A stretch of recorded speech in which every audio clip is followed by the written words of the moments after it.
On pense parfois que Dieu ne parle qu'aux prophètes ou aux gens super spirituels. Erreur. Dieu parle encore aujourd'hui.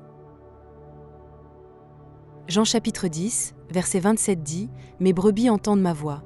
Je les connais et elles me suivent. » Si tu fais partie de ces brebis, tu peux l'entendre aussi. Le problème ? Ce n'est pas toujours une voix audible du ciel avec écho dramatique. Dieu parle souvent autrement. Et parfois, on ne le remarque pas, ou on confond sa voix avec celle de notre imagination. Ce script est là pour t'aider à reconnaître les 7 signes concrets que Dieu est en train de te parler. Spoiler, tu risques d'être surpris. Tu attends peut-être un éclair, une vision céleste, ou une apparition d'ange avec une trompette. Rassure-toi, Dieu est plus créatif et discret que ça. Il parle à travers des moyens simples, mais puissants. 1 Roi chapitre 19, verset 12 montre qu'Élie n'a pas entendu Dieu dans le vent, le tremblement de terre ou le feu, mais dans un murmure doux et léger. Si tu cherches du spectaculaire, tu risques de passer à côté. Dieu murmure souvent à notre esprit, dans le calme. Alors avant de reconnaître les signes, il faut apprendre à ralentir, à écouter. Dieu ne crie pas, il chuchote souvent.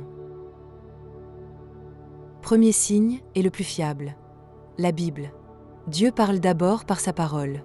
Hébreux chapitre 4, verset 12 dit « La parole de Dieu est vivante et efficace. » Combien de fois as-tu lu un verset que tu avais déjà vu, mais cette fois, il t'a percuté ? Comme s'il avait été écrit juste pour toi, à ce moment-là. C'est ça, la parole vivante. Dieu utilise l'écriture pour confirmer, diriger, encourager, corriger. Si tu veux l'entendre, commence par ouvrir ta Bible. Pas en mode roulette russe spirituelle, mais avec un cœur ouvert. Tu verras, elle te parlera. Mieux qu'un podcast. Dieu parle aussi par la paix. Oui, ce sentiment de calme profond qui dépasse les circonstances. Philippiens chapitre 4, verset 7 dit « La paix de Dieu gardera vos cœurs et vos pensées en Jésus-Christ. » Parfois, tu dois prendre une décision. Tu hésites. Mais soudain, sans explication logique, tu ressens une paix intérieure. Pas une absence totale de stress, mais un apaisement profond.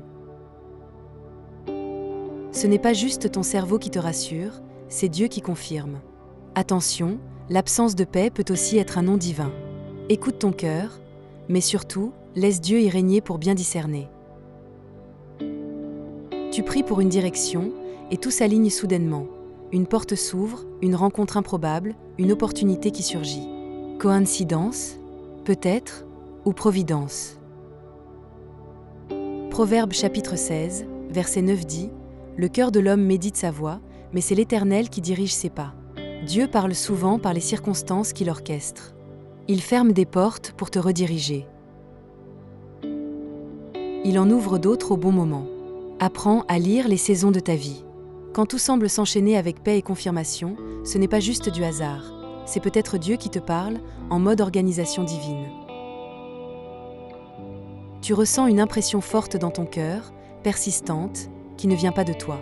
Une pensée revient sans cesse, appelle cette personne, fais ce pas, arrête cette relation. Romains chapitre 8, verset 14 dit « Car tous ceux qui sont conduits par l'Esprit de Dieu sont fils de Dieu. » Le Saint-Esprit dépose des convictions douces, mais fermes dans ton esprit. Ce n'est pas une émotion impulsive. C'est une direction intérieure claire, souvent accompagnée de paix ou d'un sain inconfort. Ce n'est pas toujours logique, mais c'est spirituellement limpide. Quand Dieu te parle ainsi, tu le sais, au fond de toi. Tu entends le même verset, la même pensée, la même phrase, plusieurs fois, de sources différentes. Et tu commences à te dire coïncidence ou clin d'œil céleste. Dieu utilise parfois la répétition pour attirer ton attention. Matthieu chapitre 18, verset 16 dit « Toute parole sera confirmée par la bouche de 2 ou 3 témoins. » Si tu entends 3 fois en 2 jours que Dieu veut que tu lâches prise, il y a des chances que ce soit plus qu'un hasard. Dieu sait qu'on est parfois un peu têtu. Alors il insiste, répète, frappe doucement, jusqu'à ce qu'on écoute. Tu parles avec quelqu'un, et il te dit exactement ce que tu avais besoin d'entendre, sans même savoir ce que tu traverses. Dieu peut te parler à travers une personne, un prédicateur, une vidéo, même un enfant. Proverbe chapitre 25, verset 11, une parole dite à propos est comme des pommes d'or. Le Saint-Esprit inspire les autres pour t'atteindre. Attention, ce message ne remplace jamais la Bible, mais il peut confirmer ce que Dieu t'a déjà dit. Sois attentif aux conversations banales, elles cachent parfois des messages célestes. Dieu utilise qui il veut, même ton voisin un peu bavard. Parfois, Dieu te parle non pas par ce qu'il dit, mais par ce qu'il empêche. Tu es sur le point de faire quelque chose, et tu ressens un malaise, une gêne, un non intérieur. Actes chapitre 16, verset 7 montre que l'Esprit de Jésus ne leur permit pas d'aller dans une certaine région. Dieu peut bloquer tes plans, pas pour te frustrer, mais pour te protéger. Ce n'est pas un sabotage, c'est une redirection. Si tu ressens un lourd blocage intérieur malgré ton envie, ne force pas. Dieu peut te dire « stop » pour t'éviter un piège. Écoute les freins autant que les feux verts. Et maintenant, tu te demandes peut-être « comment savoir que c'est Dieu et pas juste mes pensées ?» Bonne question. 1 Jean chapitre 4, verset 1 dit « Éprouvez les esprits pour savoir s'ils sont de Dieu ». En d'autres mots, vérifie. Est-ce que ce que tu ressens est en accord avec la Bible? Est-ce que cela te pousse vers la paix, l'humilité, l'amour? Est-ce que ça glorifie Dieu ou juste toi? Dieu ne te poussera jamais à la peur, à la haine ou à l'orgueil. Quand c'est de lui, c'est clair, pur et aligné avec sa parole. Toujours. Tu n'as pas besoin d'être parfait pour entendre Dieu. Tu dois juste être à l'écoute.